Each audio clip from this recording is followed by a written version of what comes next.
it's happening. That's it. Ooh, it's happening. Because as you saw, he would have waved the scissors in front, you know, and I was like, okay, this is it now. It was awesome. I know when the hair cut off, my head feels so light. I just want to like shake it, you know, and just like feel free. That's the whole idea. Jenifer Edwards-John took the big step at this year's Curl Fete to do the big chop in front of the crowd at the Promenade Gardens in Georgetown. Her joy was effusive immediately after that first chunk of hair was cut off.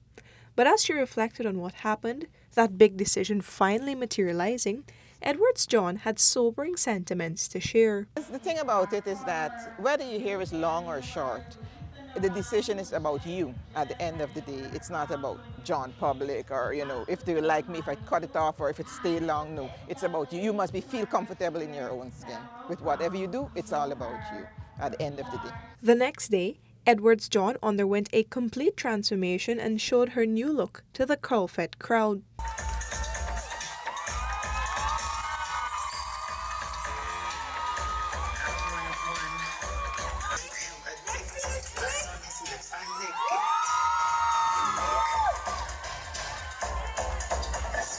One's hair is part of one's identity.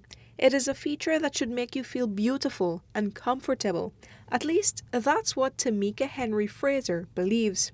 Years ago, Henry Fraser started Curl Fete, which has this big chop as one of its signature events. And now, she gets to soak up all the joy at how the event has grown and empowered so many people. When we started in 2016, we were a small one-day festival, and we never thought we'd get this big, but the support has been amazing. And I think it's because the message is so important. People really realize the importance of empowering women, empowering girls, and also empowering small businesses. And she of all people knows that Curl Fete wouldn't be the celebrated event it is without its Big Chop event. The Big Chop is like our rite of passage. It's our way of showing the world that we've had enough of the criticism, of the stereotypes, and we are going back to our natural roots, quite literally, and challenging the status quo. We're saying that we are beautiful with our hair as it grows. Until most women who have natural hair have done a big chop at some point in their lives, and it's usually a very emotional process. So for us at Curl Fete, we want to make it fun, we want to celebrate it, and we want to show it to the world. Through the public Big Chop or any of the conversations and events, Curl Fete is also about inspiring and empowering future generations, as it has already done. Jasmine Harris, part of the Curl Fete team, certainly thinks so. I have a son and I have a daughter on the way. So what it means to me is that my children don't have to face what I may have faced.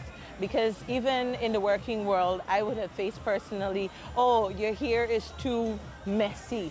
Well, it's just in its natural state, but they're asking us to put down our edges or slick it down and make it look a little bit more presentable to the world. So with an event like this, such as Curl Fete, personally, I love it and I'm getting all emotional inside right now. My child is kicking, yes. But it just makes me feel like my child would not have to go through that. For the newsroom, Vishani Raghabir.